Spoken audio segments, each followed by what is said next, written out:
हम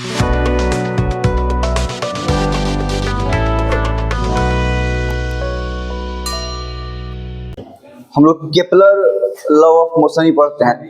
देखो केपलर का जो 3 गो लॉ है, Kepler first law, second law and third law, वो बेसिकली किसी भी प्लेनेट के मूवमेंट के बारे में बताता है, मतलब प्लेनेट का मोशन के बारे में बताता है। जो प्लेनेट हम लोग पढ़ते हैं कि प्लेनेट रिवॉल्व करता है अराउंड द सन, तो ये प्लेनेट के रिवॉल्यूशन पे फोकस ज्यादा करता है केपलर्स लॉ। अब केपलर के 3 गो लॉ है, Kepler first law, second law और सबसे फर्स्ट लॉ को बोलते हैं law of orbit, second law को बोलते हैं लॉ ऑफ एरिया और थर्ड लॉ को बोलते हैं लॉ ऑफ पीरियड। तीनों के बारे में हम लोग देखेंगे। Period, PERIOD, law of period. अब बात समझो, केपलर फर्स्ट लॉ ही इस बात को सजेस्ट करता है कि कोई भी प्लेनेट सन के चारों तरफ सर्कुलर ऑर्बिट में नहीं घूमता है, इलिप्टिकल ऑर्बिट में घूमता है। फिर से, कोई भी प्लेनेट, नॉट ओनली अर्थ, सब प्लेनेट सन के चारों तरफ इलिप्टिकल ऑर्बिट में घूमता है। इलिप्टिकल तो अंडाकार, ओवल, इलिप्टिकल ऑर्बिट में घूमता है। और सन का पोजीशन उस इलिप्स से, मतलब भाई जो सर्कुलर पाथ है वो इलिप्स में 2 गो फोकाई बनता है, बता रहे हैं उसके बारे में। अब उस दोनों में से एक सेंटर पर सन प्रेजेंट नहीं रहता है, वो दोनों फोकाई में से किसी एक फोकाई पे प्रेजेंट रहता है। फोकस को सिंगुलर बोलते हैं फोकाई, फोकस FOCI। तो 2 गो फोकाई में से किसी एक फोकाई पे प्रेजेंट रहता है। अब पहले इस बात को ध्यान से समझो। मान लो कि ये हो गया कोई एगो इलिप्टिकल पाथ, ध्यान से बात समझना। अब ये डिस्टेंस सर्कुलर में तो पूरा ऐसे रहेगा ना। अब यहाँ से ये डिस्टेंस सब डिस्टेंस बराबर होगा, लेकिन इसमें तो इलिप्टिकल है। ये दोनों को मिलाएं तो ये छोटा पड़ जाएगा, इसको मिलाएं तो ये क्या हुआ कि बड़ा हो जाएगा। तो बोलते भी हैं, बड़का वाला को बोलते हैं मेजर एक्सिस, छोटका वाला को बोलते हैं माइनर एक्सिस। क्लियर है? हाई हो गया मेजर एक्सिस और ये हो गया माइनर एक्सिस। अब फोकाई कुछ इधर आता है, कुछ यहाँ पे रहता है, कुछ इधर पे रहता है। अब ये एग्जैक्टली इसके बीच में रहता है ऐसा नहीं है, मतलब ऐसे डिफाइन। मान लो कि इसको हम फर्स्ट फोकाई बोलते हैं, इसको सेकंड फोकाई बोलते हैं, या इसके बीच में रहता है, ऐसा कुछ नहीं है। इसका एक अपना फॉर्मूला है, वो फर्दर आगे क्लास में पढ़ना है, इतना आसान भी नहीं है, कॉम्प्लेक्स है, इसलिए उस पर टच नहीं कर रहे हैं। अभी बस डेफिनेशन के तौर पे इतना समझ जाओ कि ये दोनों फोकाई, डेफिनेशन के तौर पे सिंपल डेफिनेशन है, ये दोनों वो पॉइंट है जिसका इलिप्स पे किसी भी पॉइंट पर डिस्टेंस का सम सेम होता है। नहीं समझे सब? मान लीजिए अगर हम यहाँ पे कोई एक पॉइंट के बारे में बात करें, ये पॉइंट A है, ठीक है? तो यहाँ से इसका डिस्टेंस और यहाँ से इसका डिस्टेंस, ये डिस्टेंस का जितना सम होगा, माने ये डिस्टेंस और ये डिस्टेंस का जितना सम होगा, इस पूरे इलिप्स पे कोनो पॉइंट को मान लो, हम इसी पॉइंट को मानेंगे, ठीक है? तो ये और ये डिस्टेंस का सम उतना ही होगा। अगर हम इस पॉइंट को मानेंगे, इसका और इसका सम उतना ही होगा। अगर इस पॉइंट मानेंगे एग्जैक्टली उतना ही, इसका सम उतना ही होगा। अगर हम इस पॉइंट को मानेंगे तो इसका और इसका सम उतना ही होगा। यहाँ पे कोई पॉइंट है, इसका और इसका सम उतना ही, यहाँ पे कोई पॉइंट है, इसका एंड देन इसका सम उतना ही होगा।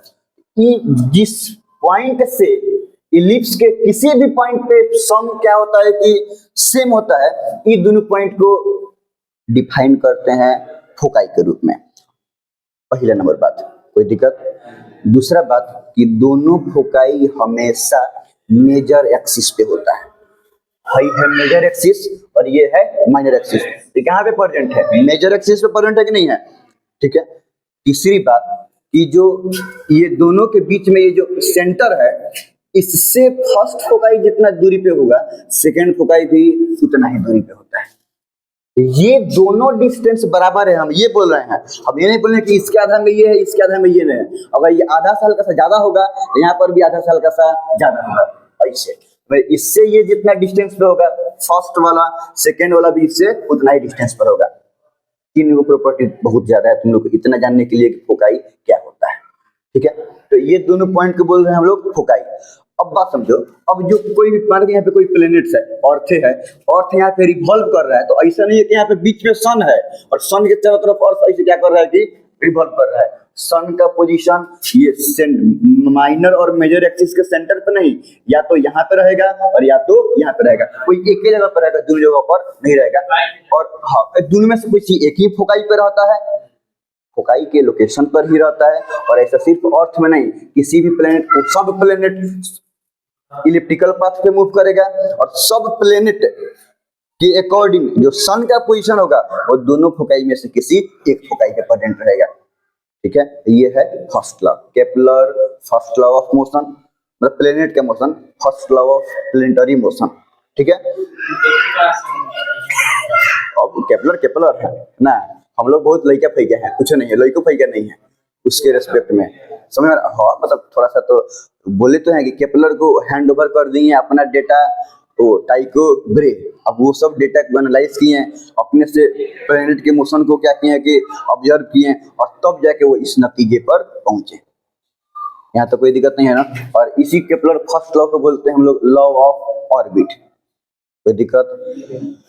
पहले इतना लिखा जाए, फिर से अलग अलग पढ़ाएंगे तो अलग अलग समझ में आ जाएगा, फिर सेकेंड लॉ पढ़ा जाएगा। ठीक है,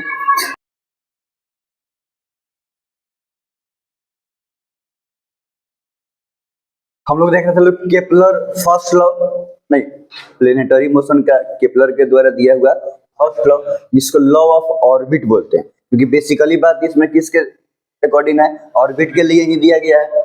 all planets move in elliptical path around the sun, circular path में नहीं मूव, गोल गोल नहीं घूमता है, इलिप्टिकल पाथ पे मूव करता है। ठीक है, and the position of sun is on the one of its two foci, एगो फोकाई में, एगो इलिप्टिकल पाथ में दो फोकाई, और ये दोनों में से किसी एक फोकाई पे क्या रहता है कि सन रहता है। तो ऐसा मत मिसकंसेप्ट समझना सब कि यहाँ पे सन रहेगा तो कुछ देर बाद यहाँ पे चला जाएगा, यहाँ पे रहेगा फिर यहाँ पे रहेगा, बादला बदीना। अगर यहाँ पे रहेगा तो यहीं पे फिक्स है, और ऐसे गोल गोल क्या करेगा कि यहीं पे, और ऐसे गोल गोल घूमेगा। हाँ, अगर यहाँ पे है, मतलब अगर हम लोग जो इलिप्टिकल पाथ बना रहे हैं कैलकुलेट करने के लिए, तो अगर हम यहाँ पे पुट कर दिए तो यहीं पे पुट करेंगे, और बाकी प्लेनेट ये गोल गोल क्या होगा कि यहाँ पे घूमेगा, और उसके अकॉर्डिंग हम कैलकुलेशन करेंगे, मतलब अपना जो कुछ भी फाइंड आउट करना है मोशन से रिगार्डिंग। सन है तो मतलब एक ही जगह फिक्स है कि एक ही जगह फिक्स है ना, यही बात हमें वही समझाने की कोशिश कर रहे हैं कि मतलब जो हम फोकाई बनाते हैं, अब मजबूरी में कैलकुलेशन करेंगे तो इलिप्टिकल पाथ में दो गो फोकाई आता है, समझ रहे ना। तो वही पता कि जो फोकाई है इस पॉइंट पे क्या होता है कि सन होता है। अब ऐसे कोई डायरेक्शन इसमें थोड़े पहले से प्रबंध है कि F1 बोलेंगे कि F1 पे रहेगा, F2 पे नहीं रहेगा, मतलब या तो यहाँ पे रहेगा या तो बीच में हेने होने कहीं नहीं रहेगा, कैलकुलेशन के अकॉर्डिंग एग्जैक्ट यहाँ पे रहेगा। सन यहाँ पे है, घूमता क्या, अर्थ को अपने तरीके से घूमना है, उसमें घूमने वाला बात क्या है, कहने का मतलब है कि सन यहाँ पे फिक्स है, और ये पाथ है, इस पाथ पे प्लेनेट अपने यहाँ के घूम रहा है। हाँ, सन यहाँ पे क्या है कि फिक्स है। ये अभी तक हम लोग मिसकंसेप्ट में थे, जब सब सोलर सिस्टम बनाया था सब, यहाँ पे सन है और गोल गोल क्या हो रहा है कि यहाँ पे अर्थ सब प्लेनेट वगैरह घूम रहा है। अब से अब ये बात क्या हो गया कि सही नहीं हुआ। दूसरी बात कि थोड़ा सा आदमी डिटेल में जाता है तो ये समझता है कि सन, चलो इलिप्टिकल पाथ पे यहाँ पे सन है, यहाँ पे अर्थ क्या हो रहा है कि गोल गोल क्या हो रहा है कि घूम रहा है। तो थोड़ा सा यहाँ से स्टैंडर्ड होता था, आदमी ये सीखता है।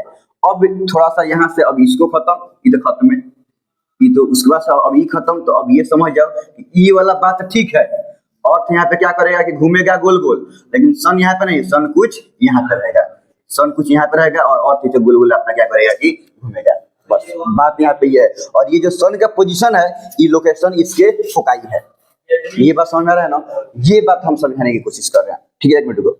अब अगर हम यहाँ पे वही बात बोलते हैं कि there are two foci in a ellipse which are present on the major axis. हाँ, अब चलो पहले ये देख लिए कि हम लोग कि जो प्लेनेट है वो इलिप्टिकल पाथ पे मूव करेगा, और according to equation elliptical path में दो गो फोकाई आएगा, और इसी में से किसी एक फोकाई पे सन प्रेजेंट रहता है। अब अगर फोकाई के बारे में हम बात करें तो दो एक्सिस, ये छोटका वाला माइनर एक्सिस और बड़का वाला मेजर एक्सिस, और ये दोनों फोकाई प्रेजेंट रहता है मेजर एक्सिस पे। पहले नंबर बात, यहाँ से सेंटर से, मतलब ये इस पॉइंट से जितना दूरी पर फर्स्ट फोकाई रहेगा उतना ही दूरी पे सेकंड फोकाई रहेगा।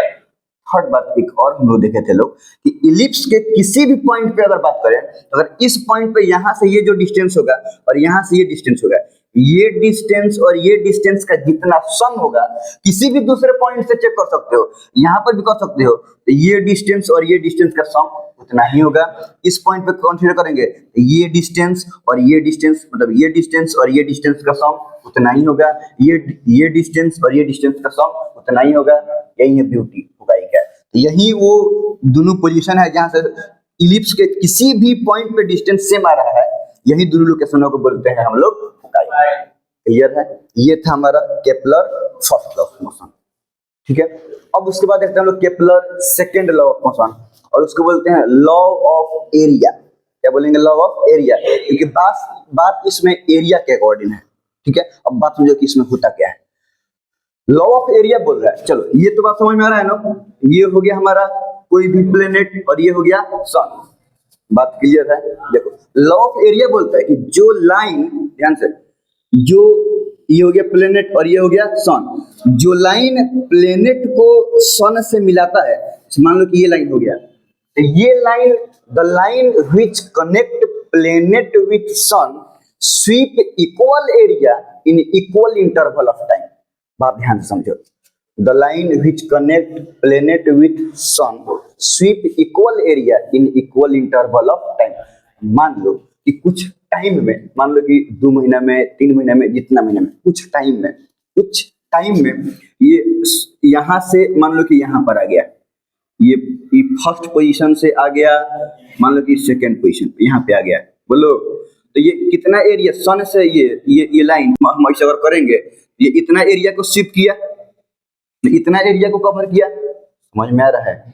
तो अब अगर ये दूर है, ध्यान से बात समझो, तो यहाँ से यहाँ पे जाने में जितना, मान लो कि टी टाइम लगा, ठीक है, कितना टाइम लगा? टी टाइम लगा, तो इतना एरिया को क्या किया कि शिफ्ट किया।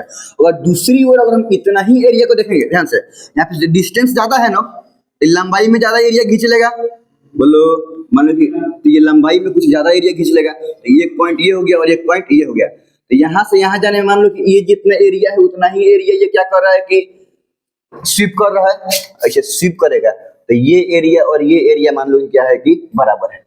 ठीक है, तो ये एरिया स्वीप करने में जितना टाइम लगा है, इतना ये इक्वल एरिया स्वीप करने में भी टाइम उतना ही लगेगा। ये कहने का मतलब हुआ, मतलब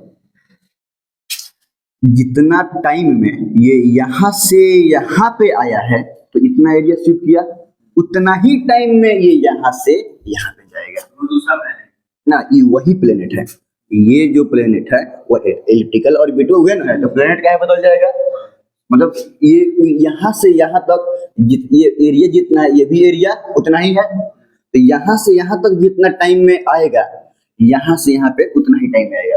अगर हम बीच में कहीं देखते हैं तो देखते हैं कि मान लो कि यहाँ से और यहाँ पे, अब ये एरिया कैलकुलेट करें तो मान लो कि ये जितना एरिया उतना ही एरिया ये भी है, तो ये एरिया को स्वीप करने में जितना टाइम लगा है, ये एरिया को स्वीप करने में उतना ही टाइम लगेगा। अगर गलती से ये एरिया इन्हीं एरिया के बराबर है, तो यहाँ से यहाँ पर जाने में भी टाइम उतना ही लगेगा। और हम देख रहे हैं कि यहाँ पर ये कुछ ऐसे कर दे कि ये एरिया उतना ही है, तो यहाँ से यहाँ पे जाने में टाइम उतना ही लगेगा। बात समझ रहा है? शिफ्ट का मतलब वैसे बाहर ना बोलते हैं शिफ्ट करना, मतलब यहाँ पे कुछ कलर लगा दो, हम कर देंगे, यहाँ से लेके यहाँ तक अपना एरिया शिफ्ट कर लिए कि नहीं कर लिए। बात समझ रहा है? तो इसको बोलते हैं। तो हम क्या देखे थे कि जो लाइन प्लेनेट को सन से मिलाता है वो sweep equal area in equal interval of time, माने जितना टाइम में जितना एरिया को स्वीप किया है, आप समझ रहे हैं, उतना ही एरिया को उतना ही टाइम में पूरे के पूरे इलिप्टिकल ऑर्बिट में सब जगह उतना एरिया को उतना ही टाइम में स्वीप करता है।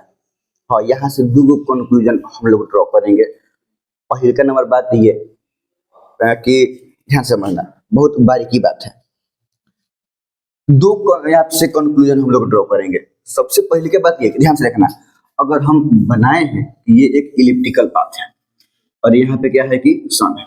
अब ये ध्यान से रखना, ये एरिया हो गया हमारा यहाँ से यहाँ पे आने के लिए। अब ये दूर ना है, तो ये इतना ही एरिया ये करते करते बहुत ज्यादा, मान लो अगर इतना ही दूर अब यहाँ भी करते हैं तो बहुत, तो एरिया कितना टाइम से ज्यादा हो जाएगा। ऐसा लेके चलना है कि हमको एग्जैक्टली क्या है कि उतना ही एरिया हो, नहीं, तब ये सब एरिया और ये एरिया दोनों क्या होगा कि बराबर लेंथ ज्यादा हो गया, तो ऑटोमेटिकली कम करना पड़ेगा। तो ये एरिया क्या होगा, बराबर होगा इस एरिया को। अकॉर्डिंग टू केपलर लॉ यहाँ से यहाँ पे आने में जितना टाइम लगेगा, ये जितना एरिया है उतना ही एरिया ये भी है, तो यहाँ से यहाँ पे जाने में टाइम उतना ही लगेगा कि नहीं लगेगा। अब बात समझो, तो जितना टाइम में यहाँ से यहाँ जा रहा है, इतना डिस्टेंस को कवर कर रहा है, उतना ही टाइम में यहाँ पे इतना ही डिस्टेंस को कवर कर रहा है। यहाँ से क्या बात पता चला कि through out the orbit planet same velocity से मूव नहीं करता है। सेम वेलोसिटी से अगर मूव करता है तो इतना डिस्टेंस कवर करने में जितना टाइम लगा है, उतना ही टाइम में यहाँ पर भी उतना ही डिस्टेंस कवर करता। ये बात समझ आ रहा है। लेकिन according to Kepler second law क्या आ रहा है, ये एरिया इसके बराबर है, उसके अकॉर्डिंग ये इतना एरिया स्वीप करने के लिए जितना टाइम लगा, इतना ही मैं उतना इतना एरिया स्वीप कर लिया। यहाँ से यहाँ गया है ना, तो इतना ही दूरी जब ट्रेवल किया, इसे हम मेजर किए तो इतना एरिया स्वीप कर लिया, लंबाई है ना, और उतना एरिया स्वीप कर लिया तो टाइम इतना ही लगा। तो यहाँ से यहाँ आने में जितना टाइम लगा, यहाँ से यहाँ आने में टाइम उतना ही लगा।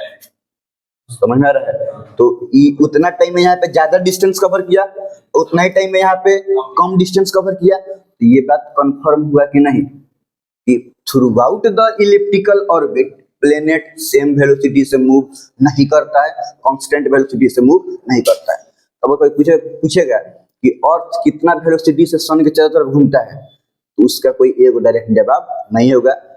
रेंज ऑफ वेलोसिटी बोल सकता है, लेकिन कोई एक कांस्टेंट वेलोसिटी पॉसिबल नहीं है। बात समझ में आ रहा है, क्योंकि डिस्टेंस सेम नहीं ना है। डिस्टेंस अगर सर्कुलर रहता तब तो हो जाता, अगर ये सर्कुलर रहता तो देखो यहाँ से यहाँ तक जाने में जितना एरिया होता, सुन रहा है सब, इस सर्कुलर है तो अगर हम इतना ही एरिया को रहेंगे तो यहाँ पर भी तो उतना ही दूर होगा, तो यहाँ से जितना ये भी डिस्टेंस उतना ही होता। तो ये कुछ टाइम में जितना डिस्टेंस यहाँ पर, उतना टाइम में उतना ही डिस्टेंस, तो यहाँ पे वेलोसिटी क्या होता कि सेम होता। लेकिन यहाँ पे डिस्टेंस बढ़ जा रहा है, तो कमे दूर जाएगा तो इस सब इसके एरिया के बराबर हो जाएगा, जिससे जितना टाइम में इतना दूर आ गया, यहाँ पे उतना ही टाइम में कम दूर जाएगा।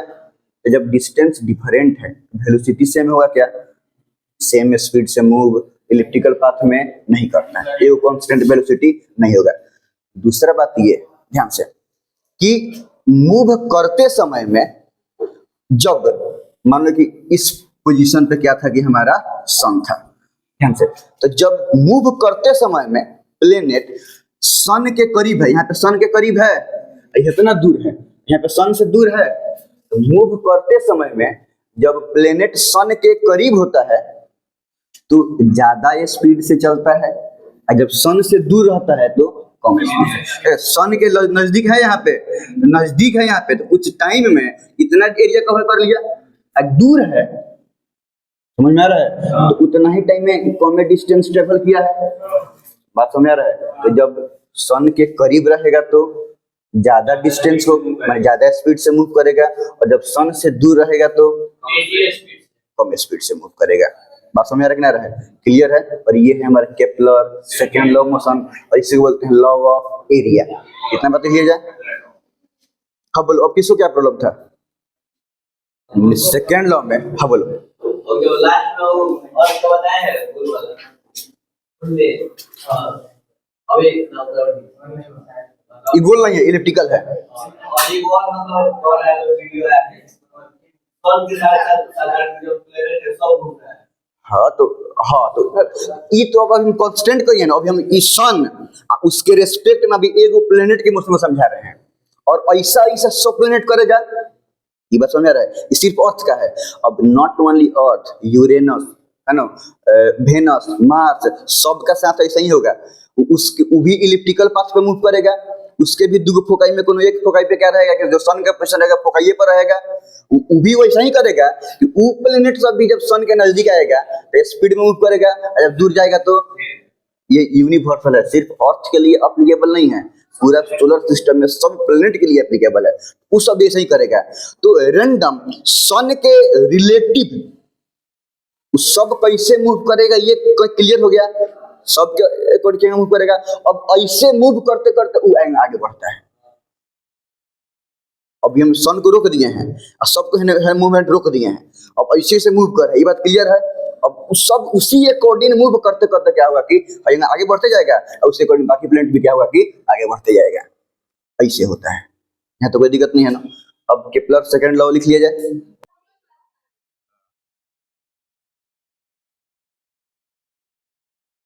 तो देख रहे थे लोग Kepler second law of motion, इसी को बोलते हैं लॉ ऑफ एरिया। इसमें है कि the line joins the sun with the planet, sun से प्लेनेट को जो लाइन ज्वाइन करता है, ठीक है,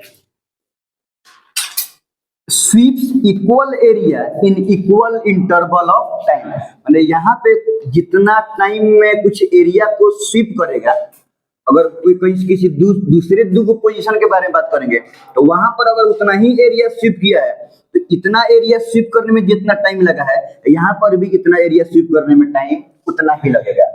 मतलब क्या, यहाँ से यहाँ आने में जितना टाइम लगा है यहाँ से यहाँ, क्योंकि यहाँ पे कॉमेट डिस्टेंस ट्रेवल करने में ये एरिया इस एरिया के बराबर हो गया है ना, यहाँ पे कॉमेट डिस्टेंस में उतना एरिया स्वीप कर लिया, जितना टाइम में यहाँ एरिया, जितना टाइम में इतना एरिया स्वीप किया है यहाँ पर भी उतना ही इक्वल एरिया स्वीप करने में टाइम उतना ही लगेगा। और इस बात से दो कंक्लूजन निकलता है, एक कि पूरे थ्रू आउट द पाथ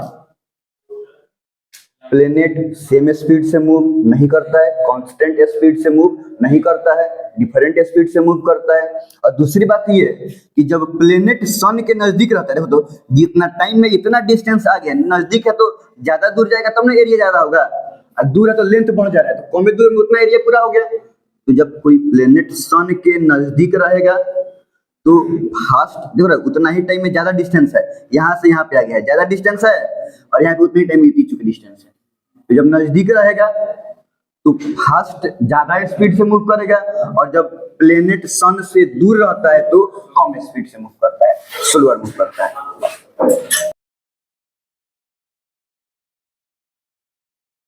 हम लोग देख रहे थे लोग केपलर थर्ड लॉ के बारे में, तो हमने ये देखा था, ठीक है, ये तो केपलर फर्स्ट लॉ में समझ में आ गया कि कोई भी प्लेनेट सन के चारों तरफ सर्कुलर पाथ में नहीं इलिप्टिकल पाथ में मूव करेगा।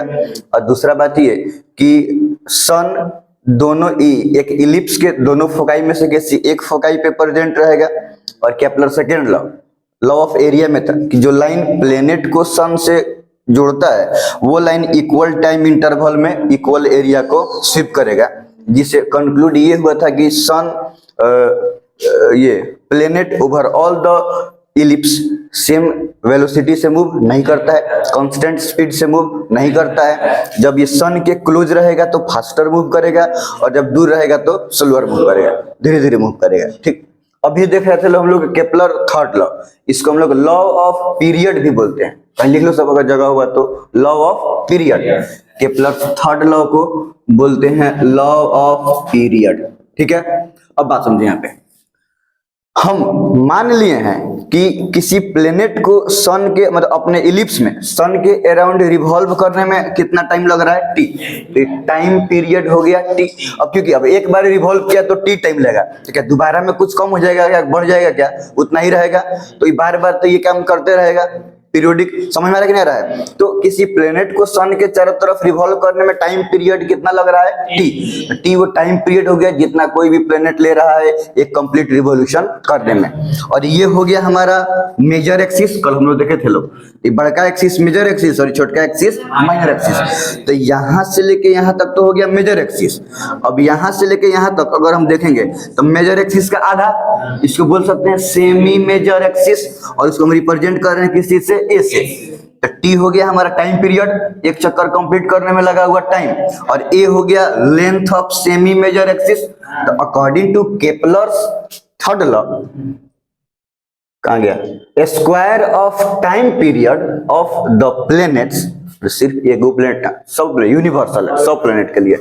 तो square of time period of the planets is proportional to the cube of their semi major axis. मतलब ये जो टाइम लगा रहा है मूव करने में वो टाइम पीरियड का स्क्वायर प्रोपोर्शनल होता है सेमी मेजर एक्सिस के क्यूब के, ठीक है। तो square of time period is proportional to the cube of semi major axis of a planet. और ये अप्लीकेबल होगा सबके सब प्लेनेट के लिए। और ये कहाँ से आया? और कोई एक प्लेनेट का अगर हम लोग टाइम पीरियड का स्क्वायर बाई ए क्यूब मतलब सेमी मेजर एक्सिस का क्यूब दिखा गया, इसका वैल्यू जितना आया कोई दूसरे प्लेनेट, मान लो कि ये हम बात कर रहे हैं मरकरी के लिए, ये मरकरी के सेमी मेजर एक्सिस, ये मरकरी का हो गया टाइम पीरियड। तो दूसरा वेनस का अगर देखें तो वेनस का एक कंप्लीट चक्कर लगाने में जितना टाइम लगा, तो वेनस के टाइम पीरियड का स्क्वायर बाई वेनस के ये एक क्यूब करेंगे, तो इसको सोल्व करने पे आया एग्जैक्टली ये जो वैल्यू आया था वही वैल्यू यहाँ पर भी आया, ठीक है।